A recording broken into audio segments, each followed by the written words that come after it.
See, the tough part is there's so much politics in high school basketball. There's so many parents that have positions in some of these schools. There's kids on teams because of the dynamics that the coach is coaching under. Like there's just so much. You don't handpick the kids as much. You feel me? It's like it's a tough dynamic, man. I do feel like there's some good high school coaches, man. Like I agree. that really go hard for the kids. That really, I mean, I don't know the answer to that, honestly, man. I don't because I don't want to group everybody in for real. Like I don't. and, and I don't either. I'm not disagreeing with you by no means. I just feel like it's so tough because I don't want to be boxed because there's some independent dudes that don't handle their shit right. There's some independent dudes so I don't want to get boxed in. You feel me? I wouldn't want to get. So I hate to like be like, damn, John, you right. Yeah, when I know like there are really some high school coaches. I put it like this. I'm more disappointed or worried about kids that have these high school coaches that have like the hidden agendas. Like they feel like don't play for this organization, not because it's not the right organization, but because you cool with this organization and they pay you or they work with whatever. Like, and I'm not indirectly taking shots at nobody. I'm just saying like these relationships can be very biased, and it can ultimately hurt the kid. But I think sometimes they don't think about it for the kid. So I feel like some of these relationships that might not be as healthy for the kid when you start talking about grassroots and stuff like that, I feel like coaches need to be more open minded. You know, I think that dynamic can also be something that's hurting these kids. You know what I'm saying? I totally agree with you. And I definitely like it's amazing. Like I talk about some of my amazing coaches like Luther, Remus and Coach Gant and them. So I love like high school coaches, and I know it's some dudes that can't develop. I think just your point kind of was so correct. I think instead of just picking out who gets them, we just need to make sure everybody got a bag, bro. Before I picked up a board, I watched you for 2 years. People don't understand. I'm just watching. Hey man, you need me? Hey, listen, man, pay attention. I'm that dude, bro. No matter what my opinion was, I knew my role because I had to learn. And that's the difference. I think if dudes put more energy into saying, okay, well, why is it that a Booker or Hooks, you know what I mean? Like, and shout out to my man Miles, he had me at Creston with Hooks. Like, why do they have to wait for guys like us to say dribbling the basketball is what can really help your career? I know. I don't. It's man. Like I said, I don't want to like honestly like it's so much politics in high school basketball. Not all the way across the board. Not all the way across the board, but it's tough out there, man. It is so. And but John, this is what you got to realize. I say that is that the right word? Hypocritically? Yeah. Because I took Kevin Easley, Cushenberry, Deion Stewart, and just dropped them on LN, and dropped them on kids that's probably been the LN system for years. I respect that. I brought Little Mike in, Dexter Shouse. You know what I'm saying? Boom, just threw them on LA kids who had been through the Kiefer camps, the this and that. You know what I'm saying? But that was my mentality. My mentality was, hey, this is who we are. These are this our spot. We come like, hey, you can hate this shit all you want. At the end of the day, I know a lot of other kids in schools are lucky that it wasn't their school we dropped you on. Right. But I felt that way because the resume spoke for itself. You feel me? Like that's the confusion. The confusion is like, where these guys' resumes at? You know what I'm saying? Like, and I don't know if that's social media. I don't know what it is now, but man, like, bro, John, you don't realize how many man, I was tripping off this. my man Miles and him. Miles, my man. Miles, I'm gonna back up real quick because we get a lot of attention for our 2023 team, and we'll talk about again. I love my 22s. I love my 21s. I love that group with Eddie and Vince and all those guys. But I'm gonna talk about 23 real quick because I want to bring up Terrence Miles. Like when I was damn near done. You feel me? And Miles was the connection to Hooks. And, you know, again, yes, he really was big on Hooks as a mentor, but I also realized how passionate he was about a lot of other kids. And just getting to understand like why and I'm not gonna put I mean there's a handful of kids. I'm not gonna put them on blast and talk about their background and shit. Right. But Miles would always try to convince me like, Mike, he needs somebody like you. He's not as bad as people are saying he is. He just needs somebody like you. And that was always his push for this 2023 group. Now the group manifested into, what it is today as we speak, because I felt like, okay, if I'm a coach, I need these type of pieces. I need these kids with this mentality. But again, he really breaks down a lot of stuff, and he stayed in the trenches, and he's still in the trenches. You know what I'm saying? He keeps his ears to the streets because again, I don't be on social media a lot. I don't really hear a lot. You know what I'm saying? But he'll tell me, but. Like he'll give me updates, you know what I'm saying? Like, hey, so and so's high school's mad at you, and this school's mad at you, and this is. I be thinking of Miles like, you mean to tell me there's guys that get up in the morning and dudes like dudes with jobs. I'm like, are they really talking that much about G3? Like they really are hating that much. You know what I'm saying? But I'm like I can't get too mad about it because my grandfather gave me like these crazy scenarios about like how to handle like haters. You know what I'm saying? Again, my grandfather started a minority insurance agency in Indiana. Minority insurance agency in Indiana in 1979. And I work there right now. We still running it. So what does that tell you about my grandfather? You feel me? So when I tell him about dudes or haters or troll, whatever they call it nowadays, he'd be like, really? Like, why are you wasting your energy on stuff like that? You feel me? But I don't think it's about what people say about us. It's more so like, how do you wait? Like, these are dudes that are a part of an organization. They coach teams. They're guys that they have the same responsibility that I do. Help these kids get free. My wife will tell you, Nicole will tell you, I am up when she is up calling colleges, sending every time Felix Rogers would do a mixtape this year, video, I'm sending that to schools straight to their phones. Facts. You feel me? I'm sitting so while I'm doing that from 6:30 to 9, you mean to tell me this dude is wasting energy on George Hill? Oh man, that ain't no. I remember when Xavier Booker last June. He started blowing up in June, and we had the top 100 camp. And I walk in there. The first thing somebody asked me. So they hadn't seen us. We all over the place, right? So that's the first time they probably see me in a gym. Hey man, are all Xavier Booker's offers real? Did he really get all those offers? We heard you got fake offers. Like, what the hell is a fake offer? Yeah. You feel me? Yeah. I'm like, so damn, all this grinding, like forget what you said about Mike Saunders. This kid's worked his ass off, and you don't think he earned all this? But again, that's like the mindset of dudes, because they'll tell their parents that. Because their parents are looking like, hold on, nigga, you told me to come to your program because you can do what they doing. You feel me? So now the heat's on. We turned down G3 to play for you. Remember you told me you ain't no way you gonna win with G3? So when you see, you know what I'm saying, the Sheridans, the David Merriweathers, the Bookers, the Joe, whoever getting these offers, they looking at you. Oh, don't worry about that. Them ain't real.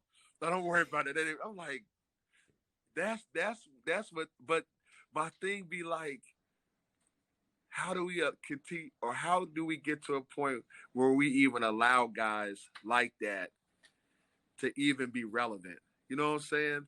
Like, we should have enough of a point of being like, hey man, you just stay to the, you know what I'm saying? But it take like one or two people to really listen to them.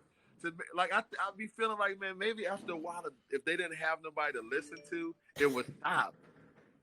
You know what I'm saying? But it's just, that's the only thing that really be throwing me off about a lot of this stuff.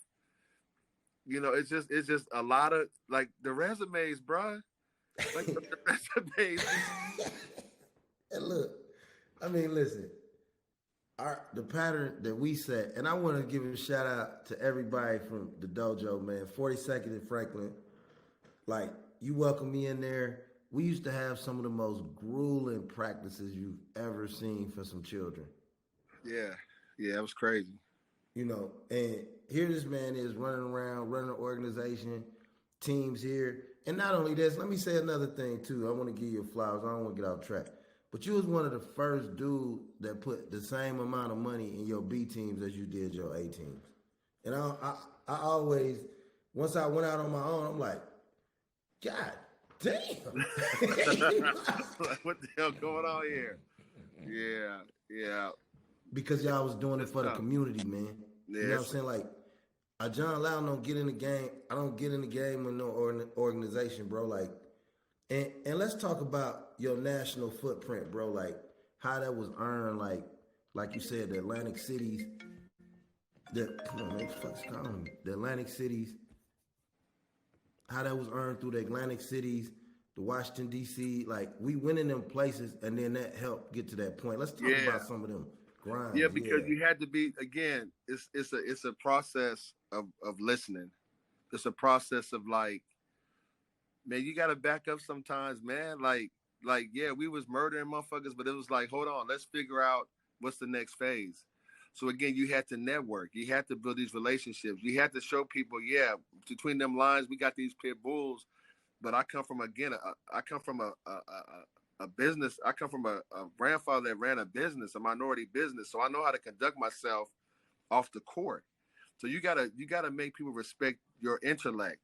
You know what I'm saying? You gotta make people understand, like, yeah, he could probably be the most arrogant motherfucker out here, but he's willing to listen. He's willing to say, like I do you, hey Jay, hey Jay, how JJ doing? How's so and so doing? Like, you know what I'm saying? Like, you have to be able to check up on people and ask questions. And that's really how I brought it up, because I knew this is what I knew. Kevin Easley was the best 6th or 7th grader in Indiana, 7th or 8th grader for sure, right? And then nobody give a shit. I'm calling coaches. Back then, I don't know. I don't think, you had the cell phone access like we do now, but, back then you would email coaches, you know what I'm saying? They weren't even probably checking their emails, but you're finding ways to connect with people. And they were like, who are you? Who are you? Like, what, you know what I'm saying? But I learned, like, you know what I'm saying? Then again, my grandfather taught me that, like, build relationships. Because when Kevin Easley's a sophomore or junior, your relationship that you built the 2 years before that is not only going to help Kevin, but it's also going to help Lil Mike. So now when I look at it, I joked about this the other day, like some of the college coaches' numbers that pop up on my phone, the niggas got like 3 different colleges next to their name because they all be changing jobs and shit. But but it's love though. Like, I get so, like, and that's what I'm saying. Like, when I think about whether I'm going to continue to do this, I think about, like, a lot of the dudes that I watched come up, man, they were like dobos. They were like third assistants 5 or 6 years ago. Now they associate head coaches. And they pick up the phone now because they like, man, you remember when I was grinding. So that's the things that I don't know if these young dudes coming up are willing to do that. You know what I'm saying? I don't know if they, I don't know if they're willing to take the time to build those type of relationships. You know what I'm saying? But I think that has really, really, really helped me a lot in regards to that national respect. Obviously playing in all the tournaments we played in, and competing against all the kids at nationals has helped us. But I think, again, just the reputation of, look, yeah, we go if we play, we play. We're gonna talk shit. We're gonna go at it. But hey, we can chop it up in the hotel lobby. We can chop it up at Applebee's or whatever. It's all love. Yeah, yeah, yeah, most definitely. So let me ask you something. You know, we both West Coast pioneers, cowboys. Yeah, yeah, um, yeah.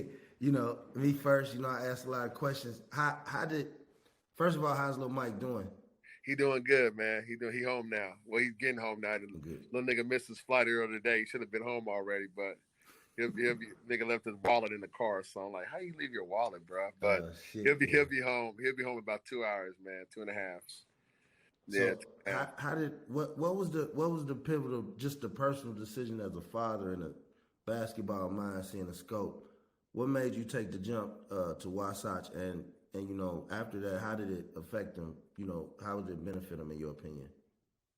Man, I think it was the best decision that he could have made. And I think again the key word is he, because we have to understand as parents, man. Like sometimes we can nudge them and push them a little bit, but we gotta make sure that if it's a decision that's made that we might not necessarily agree with it.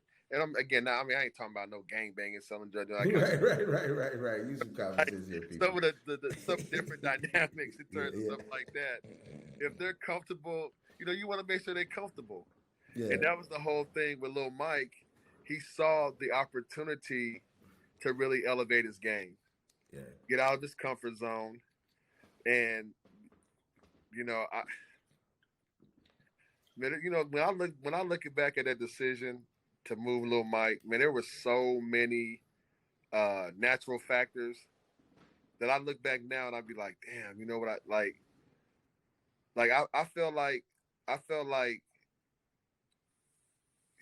he was going to his junior year, that for one, you were in a situation where you were damn near like giving everything, academically, in terms of like, just the peers that were around him, what I'm saying, come from a private school to a big ass school like LN, the temptations are there, and it's like, you're thrown into that shit, and you got peers that are kind of doing things that ain't good, and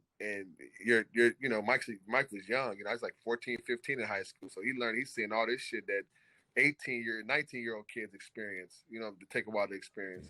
So social, I know that dynamic, it was going to be it was going down a path that could be very challenging for him and us as a family. But then I also knew from a basketball standpoint, and we had a hell of a team the year that Mike left. We had DJ, we had Shamar, we had Tony Perkins. I mean, we had a squad. I mean, we had played Carmel and Warren Central that summer and beat the hell out of both of them. Mm. So we were very, very prepared for the season as a team. But I think he saw, like, if I want to be at a certain level as a player, I want to play with 6'11", seven Right. footers. You know what I'm saying? In an up tempo style, an AAU style, pretty much. And I think that's really what. And I mean, if you look at Mike now, that's kind of how he is. I mean, he hopped in the portal this past summer, and everybody out west wanted him because that's kind of his game. You know what I'm saying? Which is cool. You know what I mean? That's his skill set. So I think that was really and now when you look at it, that's the threat. When Mike did it, no, he wasn't, Jaren Jackson or Paul Scruggs and shit like that, but he was significant enough to be like, oh shit, Mike Saunders left. Mm-hmm. But now, as we sit in 2022, that's the biggest threat right now for most of these high school coaches is prep school. You feel me? And it's like we took like, again, shit. We took heat for Galway Duel. Okay. Everybody that follows Indiana basketball know Galway's dual situation. Kid moved up here from Houston to Carmel. I love Carmel's program. I love Carmel's the system that they have in place. But it's very rare for a kid like Galway to go to Carmel. If he was a middle school kid coming up in Indianapolis, I'm not sure he would have went to Carmel. You know what I'm saying? Because they have a system in place. But but once he started playing with us, same thing, showcasing a little bit more. And I'm not trying to say high school and age the same, but once he showcased his talent, you know, when people know the history of the kid, knowing like, damn, the kid played JV, the kid averaged 2.3 points a game in high school, and now you see him ranked top 70 in the country, going to Pangos, going to this. It ain't just gonna be high school. I mean, it ain't just gonna be colleges that are reaching out to these kids. It's prep schools too. They DMing them. They DMing the parents. They're and what's their MO? They're gonna say the same. Man, you sure you want to go back to that school? You sure you want to? You sure you want to go back and average 4 points? You know what I'm saying? That's what this stuff is now. Most of your top kids in high school are getting approached. Not me. They're not calling the high school. They're not talking to the AU coaches because they feel like the AU coaches are connected to the high school coaches. They jumping straight in DMs. They go straight to the DMs.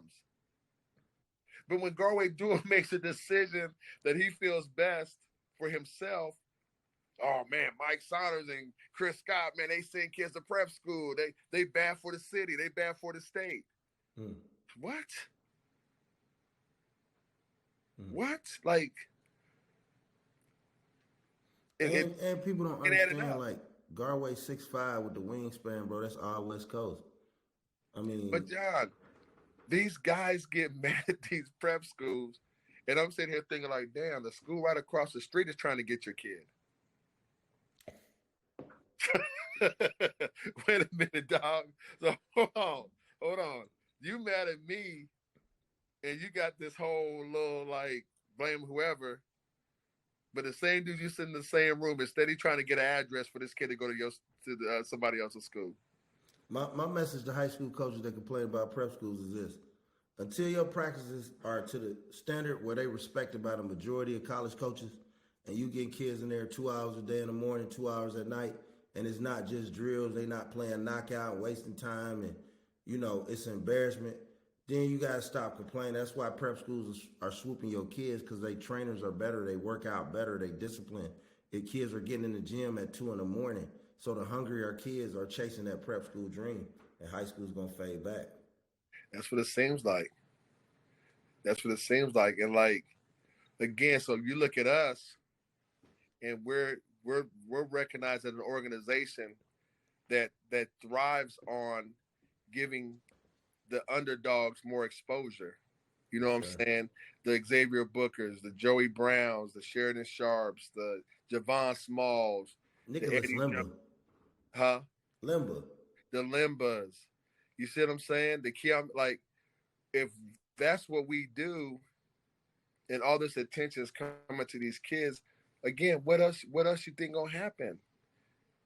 What else you think that's gonna bring? That's gonna bring those conversations with like, hey, do you want to go back to the situation you just left? And I'm not the one having those conversations. You gotta be secure in what you're doing. Like what like last summer, again, love for Indiana League, love for Indy Heat, Mac Urban, Mean Streets, Midwest Basketball Club. Everybody was trying to get Xavier Booker. Okay. Everybody was trying to get Joey Brown. A lot of local guys, everybody was trying to get Sheridan Sharp. Everybody was trying to get, keep Dave Merriweather from coming over. That's the game. That's the game. But me being who I am, I'm going to have the conversation. Hey, this is what we doing at G3. I'm going to be coaching you. We're going to play this type of schedule. George Hill going to continue to try to provide as much resources as possible to help your son get to where he's trying to get to. After that, John, that's it. That's all I can do. I'm gonna still sleep good at night. And the crazy part is, I never had a conversation with Xavier Booker and his parents about him playing for G3 this past year. And I know that to be factual. Fred Booker was damn near telling me who was calling him. Hey, man, I just got off the phone with all Ohio Red. Hey, man, I just got off the phone with Main Streets. Hey, man, I just got off the phone. You know what I'm saying? Like, because if you really have that relationship, and you really are secure with what you're saying, that you know that, John, the basic conversation I have with a parent, people, oh man, how you, I recognize your son's talent. I remember every kid that I met in the conversation I had with their high school coach and their parents. I recognize your talent. I think I think you can play. I know the resources and the networking that I have, and I'm gonna use every resource I got to help you achieve the goals you're trying to achieve. That's all you got to tell them. Like that's. I'm gonna do the best I can. I don't tell none. I don't tell, man, you play with me, you're going D1. Man, you play with me, you going to Michigan. I don't do that. I don't do that. I don't talk about who Indy Heat got. I don't talk about who Indiana League got. I don't talk about none of that. I'm like, this is what we got. This is what we doing. Yeah. If you want to ride with us, ride with us. And I can truly sit here, and I feel like I think we did the best we could with what was allotted to us, because it is tough, man. And again, man, like, and I can go on and on and on, because I'm learning this shit, man, to this day, like, because I didn't really deal with it as much with Lil Mike, because we had our team. They came up together, so I didn't pay attention to like money grab camps that affect the rankings. You know what I'm saying? And it's like, if your kid don't go to the your kid might be the coldest kid in the damn state, but he don't go to a couple of camps. You look at that damn ranking, that motherfucker like 37. You know what I'm saying? Because he don't go to camps. He don't subscribe to the website. You know what I'm saying? Like, I'm just like, it be like that. Like, I recognize, like, hold on, that kid's supposed to be better than that kid. Oh, he got the membership. Okay, I get it. And because we dealing with the COVID stuff now, these college coaches, they go off of that. They go off of the little, yeah, he's a mid-major kid. He's a high major plus kid. He's a this kid. And don't get me wrong, there's some great dudes. Shout out to Trevor Andershock. Shout out to Jeff Rabjohns, Kynero. Them are all my people. But I'm just saying, man, I've seen it so much with I just watched this kid destroy this other kid. He ranked 47. Dudes like, I looked up a ranking the other day for Indiana on some of my kids. Man, they had like David Merriweather 50, Sheridan Sharp like 39. Who else? Who else was on there? Joey Brown, I think he was still extra solid. I guess Garway, I don't even know if he was ranked or not. You know what I'm saying? But like, I'm looking at all that, man. I'm thinking like, damn. I mean, shit. Yeah. What's the deal? like what's going on? So like, where are your sources coming from? But I'm just saying. That's all I want to know. So you think about that. So now you got to balance the political dynamic of calling a school up. Let's say I call up University of Detroit, and I'm talking about David Merriweather. Oh man, he the best. He this, he that, he this, he that. Well, obviously they're not going to automatically assume. You know what I'm saying? They're not saying they think I'm lying, but it's not like they're going to be like, okay, boom, Mike, I believe you. We want them. Here's the offer. Yeah. They're going to pull up a ranking and see this motherfucker, the 17th ranked big in the state. They're going to be like, Mike, what the hell you on? And look, all this trauma is caused by somebody that's trying to scam somebody out of $7.99 a month. Yes. But again, it goes to the validation part that I talked about. Let me do my ranking. I done coached against these kids. I done recruited these kids. Let me do my rankings compared to these rankings some of these cats got right now. But see, I don't go like way north, way south. So yeah, I'll probably be a little biased to Indianapolis. You know what I'm saying?